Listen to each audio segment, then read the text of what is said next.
This is it. The end of Halloween 2024. Or, according to these pictures I took, the beginning of Christmas. You know that joke that people make where all retail stores will immediately start selling Christmas crap as soon as November starts? Well, here in the land of rainbows, beer, and leprechauns, retailers start selling Christmas crap in mid-October. I mean, I took this photo on the 28th of October, but I'm pretty sure I have another one from even earlier than that. Alright, here's another one. So Saturday, 19th of October, 2024. Literally in the middle of October. How stupid is that? There's even Christmas ads on TV. TV! How stupid do you have to be to start celebrating Christmas in the middle of October? Wait, what was I talking about? Oh, yes. Happy Halloween. Today, I'll be talking about an actual horror movie, and what better one to discuss than the one that's named after the damn holiday. Halloween! Halloween was released on the 25th of October 1978 for a budget of around $300,000, give or take. It was an independent slasher film that was released at a time where slashers were less well known and seen as cheap, crappy pieces of fluff that made people feel like they were committing a crime watching them. However, this, and Black Christmas, were a way to show that slashers were more than just bloody bullcrap.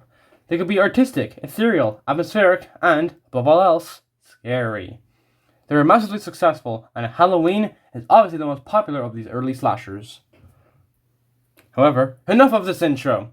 Does it still hold up today? Well, let's find out on this joyously, horrifically scary day. Ooh. The film takes place on Halloween 1978. What a shock! In a small town called Haddonfield, in Illinois.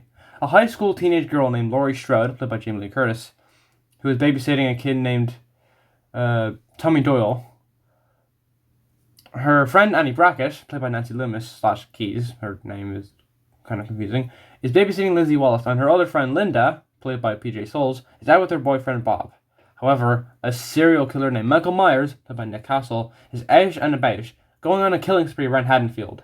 Being pursued by Sam Loomis, played by Donald Pleasance, who has a history with Michael. It's up to him to try and stop Michael from killing as many people as possible, including Laurie. Now, I know that plot synopsis sounds like a 79-year-old geriatric Alzheimer's-ridden man trying to recap this movie. However, it's better than copy and pasting from Wikipedia. I'm a film critic, not a plagiarist. There is a difference. Wait, never mind. So, ignoring my terrible plot synopsis, what do I actually think about this film? I think it's a classic, but it isn't a great film per se. Let me explain. It is definitely unsettling, but I wouldn't actually call it scary. It's mainly because the film's pacing drags heavily. There is a way to build suspense, and this is not that way. It's more slow than suspenseful, which is the point of a horror film, to build suspense and scare you. The jump scares definitely worked, but they still felt a little cheap. So they're a bit better today with like, ooh, scary mask. I mean, Michael Myers still wears a mask, but shh. Speaking of which, Michael Myers is a very interesting character, and absolutely has a very intimidating presence throughout the film.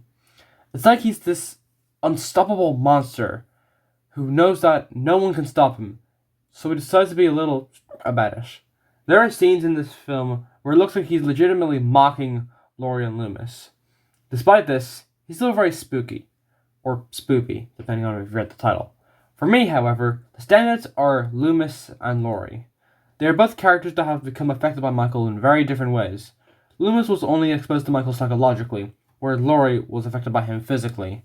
It's a fantastic parallel, and the characters are brought to life by Pleasance and Curtis, who deliver fantastic performances.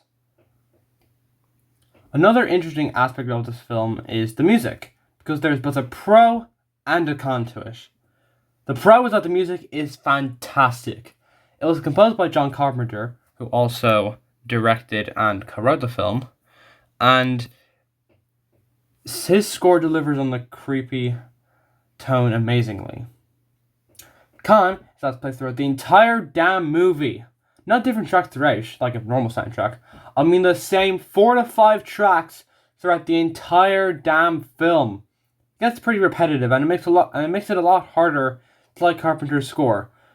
However, I'm still able to recognize that it's a good score despite this issue. There are some other things that are pretty good, like the cinematography, where it looks like you're looking from Michael's perspective in certain scenes. Like the first scene, if you read the first line in the Wikipedia thing, the bottom line, you could probably tell what I'm referring to. Or if you've already seen the film, you should. The writing is also pretty good. Though some lines feel very forced, like the fact that Linda keeps saying totally all the time. Also, there's one line that the character Bob says that made me very happy that he gets killed. I won't say what it was, but if you've seen the movie, you know what I'm talking about. I'm not going to say it. I get flagged. Speaking of death, the death scenes in the film aren't as graphic as people think they are. Despite the film's 18 rating and the fact that all slasher films are considered widely released snuff films, the violence in the film is very minimal, which I like. It knows that it doesn't have to depend on violence and gore to be scary. You heard that, Friday the 13th?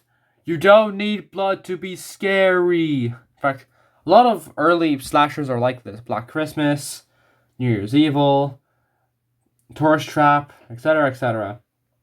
Even Texas Chainsaw Massacre, the first one, people think it's an extremely graphic and gory movie, but on IMDb, the Parents Guide says the violence and gore is moderate, which same as this, and Black Christmas.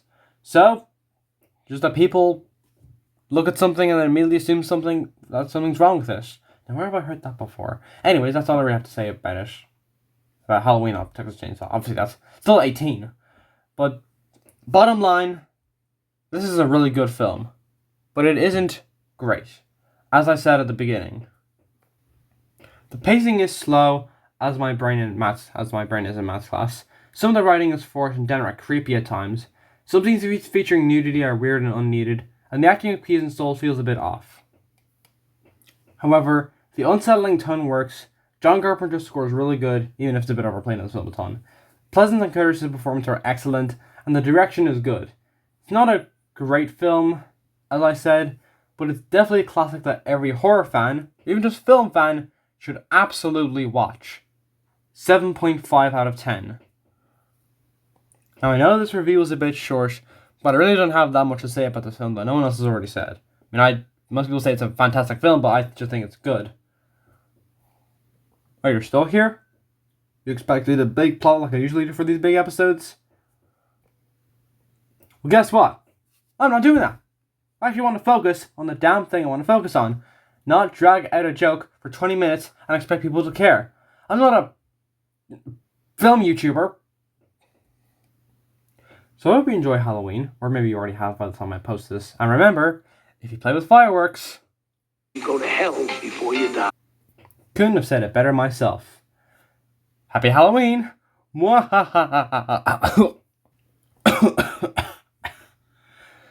Damn it, I gotta stop laughing like this.